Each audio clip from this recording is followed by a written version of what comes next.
31, 10, 31. Qui trouvera une femme de valeur? Elle vaut bien plus que des perles. Le cœur de son mari a confiance en elle et c'est tout bénéfice pour lui. Elle lui fait du bien et non du mal tous les jours de sa vie. Elle se procure de la laine et du lin et travaille d'une main joyeuse. Pareil à un navire marchand, elle rapporte ses provisions de loin. Elle se lève alors qu'il fait encore nuit et elle donne la nourriture à sa famille et ses ordres à ses servantes. Elle pense à un champ et elle l'achète. Avec le fruit de son travail, elle plante une vigne. Avec la force en guise de ceinture, elle affermit ses bras. Elle constate que ce qu'elle gagne est bon.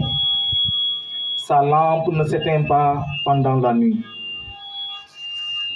Elle file elle-même la laine, elle tisse elle-même les habits. Elle ouvre ses bras aux malheureux, elle tend la main aux pauvres. Elle ne redoute pas la neige pour sa famille, car chacun y est habillé de cramoisi. Elle se fait des couvertures, elle a des habits en fin lin et en pourpre. Son mari est reconnu aux portes de la ville lorsqu'il siège avec les anciens du pays. Elle fait des chemises et les vend, et elle livre des ceintures aux marchands.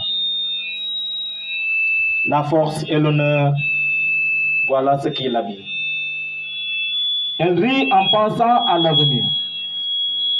Elle ouvre la bouche avec sagesse et un enseignement plein de bonté est sur sa langue.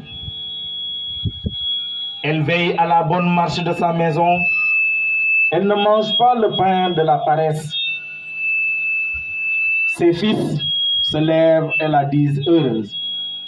Son mari aussi. Et il chante ses louanges. Bien des femmes font preuve de valeur, mais toi, tu leur es à toute supérieure.